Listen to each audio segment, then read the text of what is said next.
king of the world!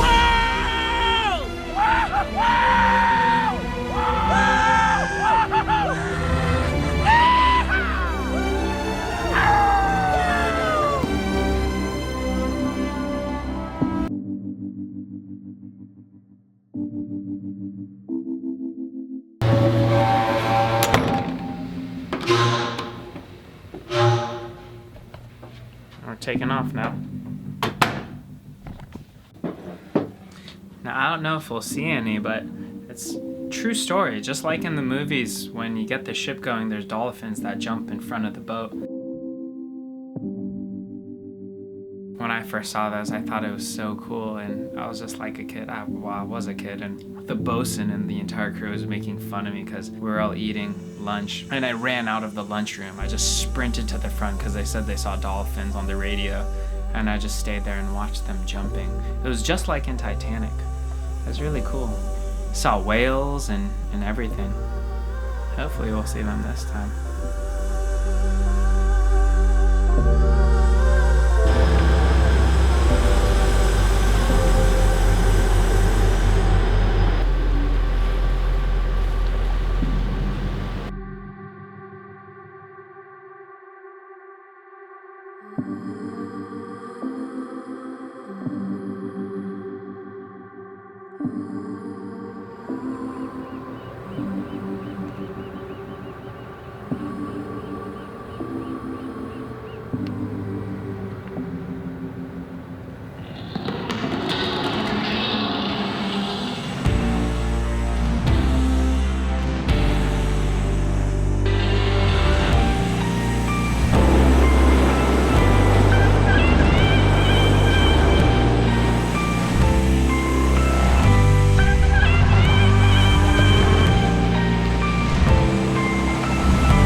I think I've definitely made it clear in my vlogs how much I love nature, how beneficial I truly believe it is to just be out there in the open and in the sea, the forest, and really just get a breath of fresh air. I'd say that's one of the best things about being out on a ship is you're just constantly surrounded by that smell of the salty ocean. It's peaceful. Being a merchant marine, it's definitely, it's different. It's a different lifestyle. You ship out and then you're stuck on a boat for months. You definitely get some cabin fever. It was really tough for me. I mean, I remember the first 2 weeks was all like fun and glory and learning and just trying to keep up and everything. But by week 3, man, it feels like 3 weeks on a boat. It felt like I'd been on the boat for like 2 months. And to be a seaman, to be a merchant marine, I had to go many months of training. I had to pass swimming tests. I had to do firefighting. You have to go to school. What's up? Yo, dude. Yeah. I just remembered, I'm telling of how I got to be a merchant marine. Passing all these tests is one of the things I did, and there was a row of Filipinos I remember when I was doing these tests, and they were struggling, and I felt for them because, you know, Filipino Pinoy pride, you gotta help a brother out. I remember they're like in their 50s and 60s, and the teacher went out of the classroom. And Hey, you helped them pass, and you got them in the merchant marine, and they got jobs, and they're supporting their families. Good going. yeah, but Hey, man, that engine's cranking right now. okay, I'll come check it out. I basically showed them all the answers because, you know, I studied a lot to get my license, and I made them all pass, and I felt good about it, you know. I was helping them out, even though I don't know if it was the right thing to do. Hey, gotta help a brother out.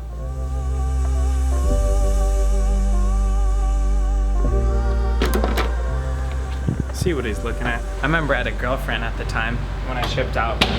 Terrible thing to have when you ship out. I guess that's definitely one of the hardest things, you know, when you don't see your girlfriend or your family. It definitely gets really lonely on the ship. And there were only 2 girls on the entire crew, and they were very old. We picked up the Navy one time because we would always have the Navy come on board. We pick them up, we drop them off somewhere else. Girls tend to become better and better looking as the weeks go by on a ship. It's a crazy phenomenon, but it's totally true. Girls that I would never even think about, you know, on a ship, when you've been on a ship for weeks, they're like, they become dime pieces, they become beautiful. Oh yeah.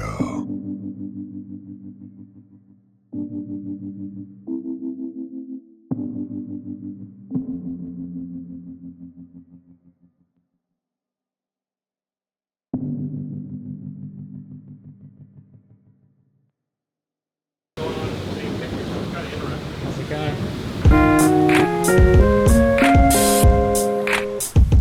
Some of the guys would do deep sea fishing at the back of the boat. I remember they caught fish like this big.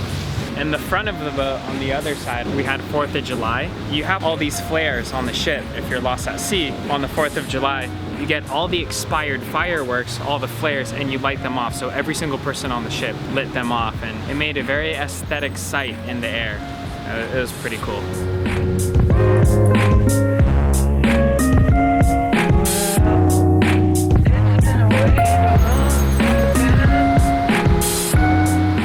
Scared to whip my phone out when I'm near the edge. I remember the chef, his name was Ron, he was talking on his phone over the edge, and a gust of wind just blew his arm, and he dropped his phone straight in the sea.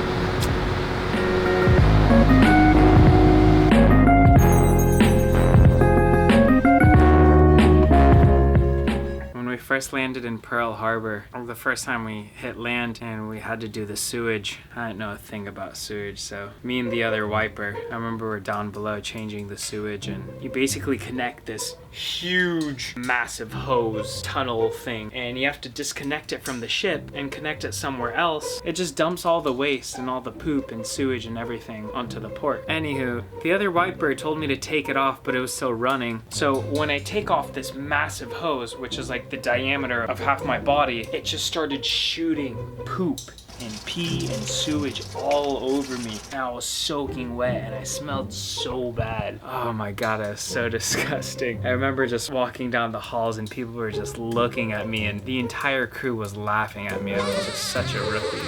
They called me the poop kid after that. I learned how to play a lot of poker on the ship. I was really good. I got to be really good, at least, even though it was probably all luck. At the end of every day after dinner, everyone goes down to this one room, and that's where we play poker. And it's definitely my first time ever playing Hold'em, real poker. And I remember I just won, and everyone was so frustrated because I was just a kid taking everyone's money. Sometimes things got heated over people winning and losing money. There was some drama that happened. I wasn't a part of it, though. There's a very diverse group of people that I worked with. There were a lot of people from Yemen. They were mostly in the stewards department, so they were in the kitchen and stuff. There were a lot of Filipinos. There's a lot of OFWs that become merchant marines and just ship out for the majority of the year and only spend a couple months back in their homeland at home. I mentioned about how earlier you get really tired of the food, and I remember the Filipinos, every other now and then, one of the Filipinos, Bernie, he would just cook a whole thing of adobo, and he'd just hook up all the Filipinos. I was a Filipino, so I got hooked up. He'd cook adobo and sinigang every other day. My dad loved it too. That guy Bernie was crazy, but he cooked some good food. The whole voyage that I did came out to about 43 days, and we went to Pearl Harbor in Hawaii to trade with the Japanese, I think maybe the Koreans, and there's a third one. We worked with 3 different navies.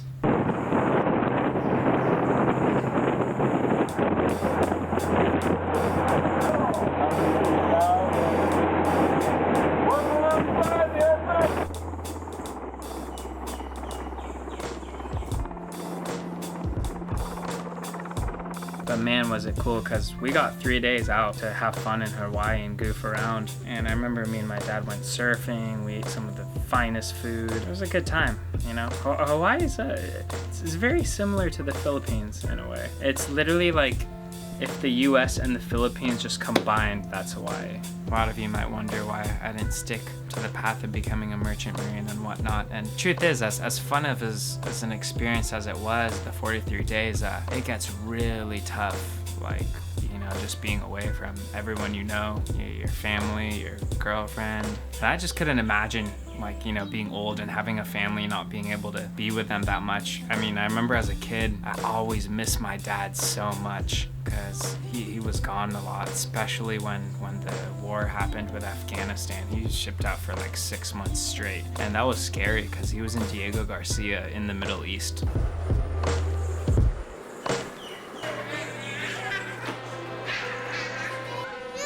Stop it. But yeah, in the end, you know, I really just realized it wasn't something I think I would have been able to do for the rest of my life. Maybe a couple years, but not for the rest of my life. And really what I love is traveling, and fortunately I was able to find that through YouTube, which I never would have thought of back then. But hey, if you really love traveling, you'll find a way to do it through one job or another.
There she blows.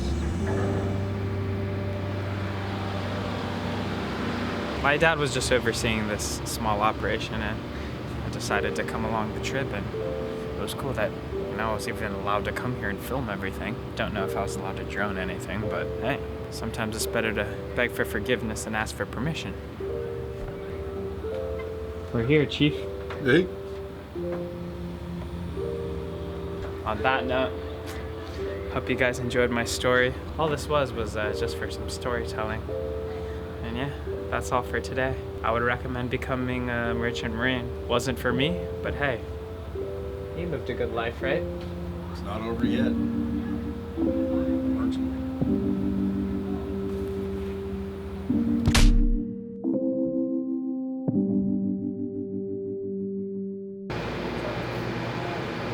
So we're gonna like fly in that thing? So this thing right here, that's how we're getting on shore. We're gonna fly.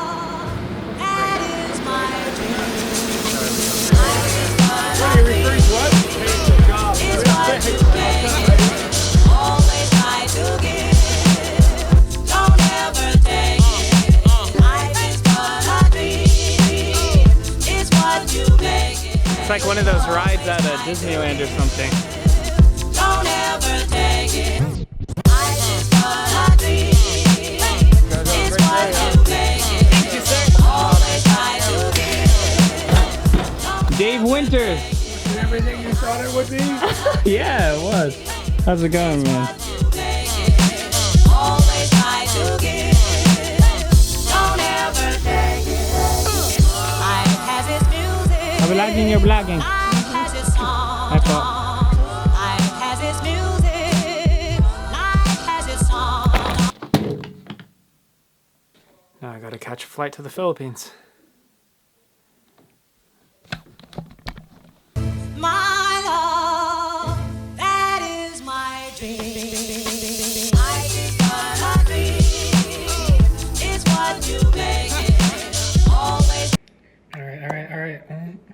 Why are you putting mustard on the sushi? Why not? No, spicy mustard not good with sushi. Honey. No, not sweet. Even worse, not honey on sushi with. They're up. Always try to give.